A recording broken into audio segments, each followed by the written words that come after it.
нафасгирии худро эҳсос мекунӣ? нафас гир. ин нафасҳоро барои чӣ сарф мекунӣ? қадам. боз ҳам қадам. имрӯз ба куҷо меравӣ?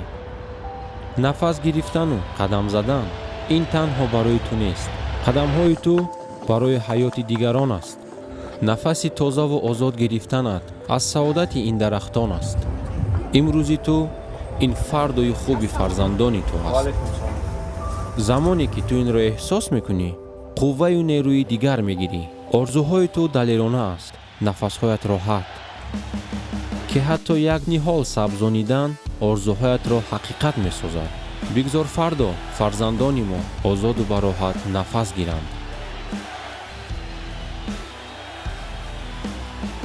пас ниҳол шино барои нафасҳои худ, барои кӯдакони худ ва барои ин кишвару сайёра. тағйирёбии иқлим ин ҳақиқат аст. имрӯз ниҳолеро сабзону саҳми худро гузор ва орзуҳои хешро амалӣ намо.